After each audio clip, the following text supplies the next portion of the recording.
അറിഞ്ഞ വൈഭവ് സൂര്യവംശി പ്രാന്തായി.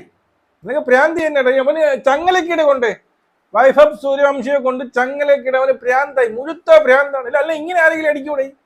എന്നാ അടിയാതെ അടിച്ചത് 15 6ഉം 15 4 എന്നൊക്കെ പറയുമ്പോൾ ചില്ലറ കാര്യയുടെ ഏതാണ്ട് അത് തന്നെ 150 റൺസായിടെ. എന്നാ അടിയ. സത്യം പറഞ്ഞാൽ ഇംഗ്ലണ്ടിനെ തൂറ്റിച്ച് വിട്ടു എന്നുള്ളതാണ്. Under-19 world cup India തൂത്തുവാരി. വെറും 14 വയസ്സ്, വെറും 14 വയസ്സുള്ള 15ലേക്ക് കടന്നു എന്നൊക്കെയാണ് പറയുന്നത്. വൈഭവ് സൂര്യവംശി അടിച്ചു കൂട്ടിയത് 1-2 റൺസ് അല്ലടേ, 175 റൺസാണ് അടിച്ചത്. എത്ര ബോളില്? വെറും 80 ബോളിലാണ് 175 റൺസ് അടിച്ചത്. അതും ഫൈനലിൽ, വേൾഡ് കപ്പ് ഫൈനലിൽ. 15 ഫോറുകൾ, 15 സിക്സ്, 218 സ്ട്രൈക്ക് റേറ്റ്. എന്റെ അമ്മ, ഇവിടെതാ ഈ ഇഷാൻ കിഷൻ, അഭിഷേക് ശർമ്മ, അവനൊക്കെ ഈ പറയുന്ന സീനിയേഴ്സിനെ ഓട്ടിച്ചിട്ടടിക്കുന്നത്. അതിന്റെ ഇടയിൽ ഒരുത്തൻ വെറും 15 വയസ്സെന്ന് പറയുന്നത് അവൻ അടിച്ച് തൂറിച്ച്, അതും ഫൈനലില് അടിച്ചു തൂത്ത്. എവിടെ പോണത് ഇത്? എവിടെ നിന്നൊക്കെ ഇതൊക്കെ വരുന്നത്? വല്ല ഗുളിക വാങ്ങിച്ചു കൊടു, വല്ല മരുന്നും വാങ്ങിച്ചു കൊടു എന്നുള്ളതാണ്. സത്യം പറഞ്ഞു കഴിഞ്ഞാൽ ആധികാരികമായിട്ട് രാജകീയമായിട്ടാണ് ഇന്ത്യ ജയിച്ചത്. 6ാമത്തെ ട്രോഫിയാണ്. അണ്ടർ-19 വേൾഡ് കപ്പിലെ 6ാമത്തെ ട്രോഫിയാണ് ഇന്ത്യ കിട്ടിയത്. കഴിഞ്ഞ വട്ടം ഓസ്ട്രേലിയയോടെ തോറ്റ് അതിന്റെ പകരം വീട്ടി എന്നുള്ളതാണ്. 419 റൺസാണ് അടിച്ചു കൂട്ടി. 1-2 അല്ല, ടൂർണമെന്റിലെ തന്നെ ഏറ്റവും ഹയസ്റ്റ് സ്കോർ 419. അതും ഈ പറയുന്ന ഫൈനലിൽ. മനസ്സിലായോ? 9 വിക്കറ്റ് നഷ്ടം. 9 ലാസ്റ്റ് കുറെ വിക്കറ്റ് പടപട പോയത് കൊണ്ടാണ്. വൈഭവ് സൂര്യവംശി 175 റൺസ് 80 ബോളിൽ. തിരിഞ്ഞു പറയാൻ ഞാൻ 200 ആടിയത്. അത് ഔട്ടായിട്ട് 25ാമത്തെ ഓവറിലാണ് ഇവ ഔട്ടാവുന്നത്. വീണ്ടും കിടക്കുന്നു പകുതിയോളം. 25.2 ബോൾ എന്തോ ഫേസ് ചെയ്തപ്പോഴാണ്, എറിഞ്ഞുകൊണ്ടിരുന്നപ്പോഴാണ് ഇവൻ ഔട്ടാവുന്നത്. വീണ്ടും 25 ഓവർ ഇറങ്ങി. ഈ അണ്ണൻ നിന്നിരുന്നെങ്കിൽ ആലോചിച്ച് നോക്ക്. ഇവൻ നിന്നിരുന്നിട്ട് ഓരോ ഓവറിൽ ഞങ്ങൾക്ക് 2-3 സിക്സ് ആയിട്ട്, അത് സിക്സ് അടിച്ചതേ വരച്ച്. ചെറിയ സിക്സ് എന്നല്ല, പണ്ടാറടങ്ങിയ സിക്സ് ആണ്. ഹ്യൂജ് സിക്സ് അടിച്ചിരിക്കുന്നത്. ചെറിയ തൊട്ടടുത്ത സിക്സ് എന്നല്ല, എല്ലാം അങ്ങ് തീർത്താണ് വിട്ടത്. വേറെ രക്ഷയില്ലാത്ത, വേറെ രക്ഷയില്ലാത്ത. പിന്നെ ആയുഷ് മാത്രം 53 അടിച്ച്, ത്രിവേദി 32 അടിച്ച്, വിഹാൻ മൽഹോത്ര 30 അടിച്ചു, കുണ്ടു നമ്മുടെ വിക്കറ്റ് കീപ്പർ കുണ്ടു 40 അടിച്ചു. ഇപ്പൊ ഇങ്ങനെയൊക്കെ ചെയ്ത് അങ്ങനെ 419 റൺസ് അടിച്ചു. മറുപടി ബാറ്റിംഗ് ഇറങ്ങിയ ഇംഗ്ലണ്ട് 100 റൺസിന് തോറ്റു എന്നുള്ളതാണ്. എത്ര റൺസിന്? 100 റൺസിന് തോറ്റു. അവർക്ക് വെറും 311 റൺസ് മാത്രമേ അടിക്കാൻ സാധിച്ചുള്ളൂ. 40 ഓവറിൽ 40.2 ഓവറിൽ കളി തോറ്റു. ഇന്ത്യ ജയിച്ചു. 100 റൺസിന്റെ ജയം. അതിൽ അവന്മാരുടെ ഫാൾക്കണർ, അവൻ മാത്രം 115 റൺസ്. ഏറ്റവും ലാസ്റ്റ് വിക്കറ്റ് അവന്റെയാണ് പോകുന്നത്. അവൻ വെറും 67 റൺസ്, 67 ബോൾ മാത്രം നേരിട്ട് കൊണ്ട് 115 റൺസ് അടിച്ചു. ഇന്ത്യ ജയിച്ചു എന്നുള്ളതാണ്. വൈഭവ് എന്റെ ഓർമ്മ ശരിയാണെങ്കിൽ ഈ പറയുന്ന സെമിയിൽ ആരായിരുന്നു?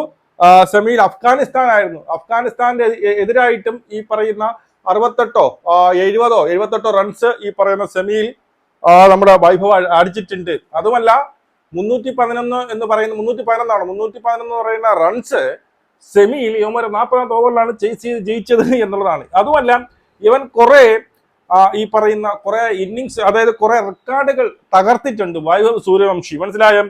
ഇപ്പോ 80 ബോളിൽ 175 റൺസ് അടിച്ച് 15 ഫോറുകളും 15 സിക്സുകളും. അവന്റെ ടോട്ടൽ ഈ ടൂർണമെന്റിൽ ടോട്ടൽ റൺ അവൻ നേടിയത് 439. ഇവൻ തന്നെയാണ് ഹയസ്റ്റ് എന്നാണ് എന്റെ ഓർമ്മ. 439 റൺസ് ടോട്ടൽ നേടിയിട്ടുണ്ട്. 7 ഇന്നിങ്സിൽ നിന്നാണ് ഈ ഒരു സംഭവം എടുത്തത്. ഏറ്റവും highest score 145 runs. Strike rate 169 റണ്ണിനാണ് സ്ട്രൈക്ക് റേറ്റ് അടിച്ചത്. 1 സെഞ്ചുറിയും 3 ഹാഫ് സെഞ്ചുറിയും ഈ വേൾഡ് കപ്പിൽ അടിച്ചിട്ടുണ്ട്. ടോട്ടൽ 6, അതായത് ഈ ഒരു ടൂർണമെന്റിൽ, ഈ ഒരു വേൾഡ് കപ്പിൽ ഏറ്റവും കൂടുതൽ സിക്സ്, ടോട്ടൽ 6, 30 സിക്സാണ് അടിച്ചു കൂട്ടിയത്. മൊത്തത്തിൽ 30 സിക്സ്. ഇന്നത്തെ കളിയിൽ 15 സിക്സ്. ഇതിലപ്പുറം എന്ത് വേണമല്ലേ? ഇനി റെക്കോർഡുകൾ ഏതൊക്കെ ബ്രോക്കൺ ആയി, അല്ലെ ഏതൊക്കെ ബ്രേക്ക് ചെയ്തു എന്ന് നോക്കിക്കഴിഞ്ഞാൽ, highest total in final 175 runs. മനസ്സിലായോ? ആദ്യം 111 റൺസ് ആയിരുന്നു. അതിനെ കടത്തി വെട്ടിക്കൊണ്ട് 175 റൺസ് ഒരു വേൾഡ് കപ്പ് അണ്ടർ-19 അടിച്ച് ഫൈനലിൽ അടിക്കുന്ന സ്കോറാണ് highest. Most sixes in an innings. മനസ്സിലായല്ലോ? ഏറ്റവും കൂടുതൽ ഒരു ഇന്നിങ്സിൽ ഏറ്റവും കൂടുതൽ സിക്സ് അടിക്കുന്ന വ്യക്തിയായി മാറി. 15 സിക്സുകൾ. Fastest century in final. ഫൈനലിൽ ഏറ്റവും ഫാസ്റ്റസ്റ്റ് ആയിട്ട് അടിക്കുന്ന, ഏറ്റവും പെട്ടെന്ന് അടിക്കുന്ന 55 ബോളിലാണ് സെഞ്ചുറി അടിച്ചത്. അതും ഒരു റെക്കോർഡാണ്. ടൂർണമെന്റ് സിക്സസ് റെക്കോർഡ്, അതായത് ഒരു ടൂർണമെന്റിൽ ഏറ്റവും കൂടുതൽ സിക്സ് അടിച്ച റെക്കോർഡും വൈഭവ് സൂര്യവംശിക്കാണോ 30 സിക്സുകളാണ് അടിച്ചു കൂട്ടിയത് എന്നുള്ളതാണ്. മനസ്സിലായോ? ഫൈനലിൽ ഇംഗ്ലണ്ടിനോട് 107, സെമി ഫൈനലിൽ 68, അഫ്ഗാനിസ്ഥാനോട്, പാകിസ്ഥാനിലെ ഗ്രൂപ്പ് മാച്ചിൽ 30, സിംബാബ്വേയോട് 52, ന്യൂസിലൻഡിനോട് 40, ബംഗ്ലാദേശിനോട് 72. ഇതൊക്കെയായിരുന്നു അവന്റെ സ്കോർ. പിന്നെ ഈ പറയുന്ന 411 റൺസ് അടിച്ചു. ഈ ഇംഗ്ലണ്ട് എന്ന് പറയുന്നത് ചെറിയ ടീമാണ്. അതായത് ഉടനീളം അവർക്കെതിരായിട്ട് 200 കടന്ന 2 ടീമേ ഉണ്ടായിരുന്നില്ല. അതിൽ ഒന്ന് സെമി ഈ പറയുന്ന ഓസ്ട്രേലിയയുമായിരുന്നു. 277 റൺസ് എന്തോ പിന്നീട് ഓസ്ട്രേലിയ അടിച്ചു. അല്ല, 277 ഇവർ അടിച്ചു. പിന്നെ അവർ 250 എന്തോ ഓൾ ഔട്ടായി. അങ്ങനെ അപ്പൊ 200 കടന്ന 2, പിന്നെ ഒന്ന് സിംബാബ്വെ 202 റൺസ് എന്തോ അടിച്ചു. അപ്പം ഇവരുടെ ബൗളിംഗ് നിര അത്ര മോശമല്ലെന്ന് പറഞ്ഞു വരുന്നത്. മനസ്സിലായോ? ബാക്കി എല്ലാ പേരും ഈ 2 ടീം മാത്രമേ 200 കടന്നുള്ളൂ. ബാക്കി എല്ലാവരും 100, 150, 200-നകത്ത് അവർ ഒതുക്കി. അപ്പൊ അത്രയ്ക്ക് കിടിലമായ ബൗളിംഗ് നിരയുള്ളവന്മാരെയാണ് ഈ അടിച്ച് റൊട്ടിയാക്കിയിരിക്കുന്നത്. അതും ഫൈനലിൽ. ഇവിടെ പാകിസ്ഥാന്റെ സീനിയർ ടീം കളിക്കൂല, ഇന്ത്യയുടെ അടുത്ത് കളിക്കൂല, പേടി, എന്തായാലും തോക്കും. കളിക്കൂലെന്നാ പറയണ്ടത്. നമ്മൾ കളിക്കൂല, നമ്മൾ കളിക്കൂല എന്നാണ് പറയേണ്ടത്. എടാ നീയൊക്കെ തോക്കും, നീയൊക്കെ വന്ന് ഇതിനെ അടിച്ച് തൂറിക്കും. മനസ്സിലായില്ല? ഇവൻ ഈ കളി കളിക്കും. അപ്പൊ ഇനി സെമിയിൽ ഇന്ത്യയായിട്ട് ഏറ്റുമുട്ടി അപ്പോഴും കളിക്കില്ലേ? ഫൈനലിലായ അപ്പോഴും കളി. അപ്പൊ യുവമാർക്ക് അറിയാം, മാക്സിമം പോയാ ക്വാർട്ടർ ഫൈനൽ, അതിനപ്പുറം ഞാൻ പോകുന്നില്ലെന്ന് യുവമാർക്ക് തന്നെ അറിയാം. അതുമല്ല, ഇവൻ കളിക്കാത്തതുകൊണ്ട് ഇപ്പൊ എന്താ സംഭവിക്കാൻ പോണെന്ന് അറിയാം. ഇവന്മാർ കളിച്ചില്ല എന്നുണ്ടെങ്കിൽ ഇവന്മാർ റൺ റേറ്റ് തീർന്നു, 0 റണ്ണായിട്ട് കണക്ക് കൂട്ടും. റൺ റേറ്റ് തീർന്നു. ഒന്നാമത് അവിടെ മഴയാണ്. അടുത്ത പറഞ്ഞ ഏതെങ്കിലും ഒരു കളി മഴയത്ത് കുതിർന്നു പോയാൽ തീർന്ന്.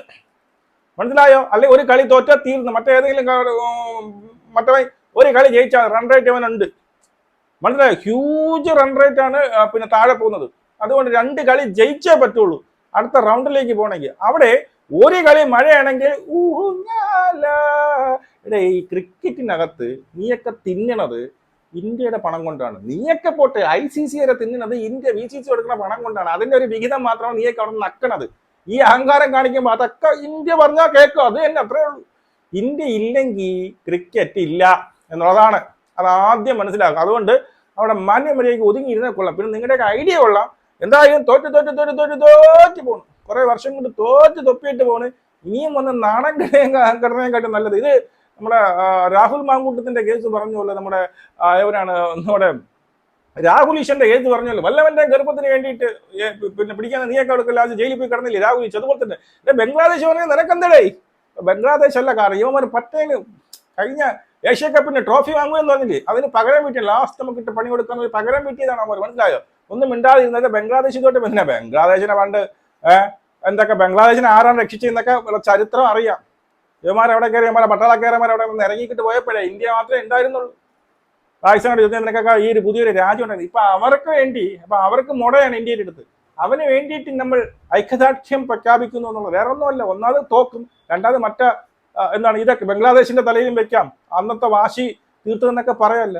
നീയൊക്കെ ഒന്നുമല്ലടെ, ഇന്ത്യക്ക് മുമ്പ് ഒരു തേങ്ങയല്ല. പിന്നെ നീയൊക്കെ വന്നിരുന്നെങ്കിൽ നിന്നെയൊക്കെ ഓട്ടിച്ചിട്ട് അടിക്കണ കാണാൻ പറ്റുമോ? എത്രയേ ഉള്ളൂ. അപ്പൊ എന്തായാലും വൈഭവ് സൂര്യവംശി ഒരു രക്ഷയില്ലാതെ അടിക്കുന്നു. എന്റെ അമ്മയെ, നമുക്ക് എന്തായാലും 7ാം തീയതി കളി തുടങ്ങിയാണ്. നമുക്ക് റിവ്യൂ കൊണ്ടുവരാൻ. നിങ്ങളുടെ അഭിപ്രായം മസ്റ്റേ കമന്റ് ചെയ്യും, സബ്സ്ക്രൈബ് ചെയ്യൂ.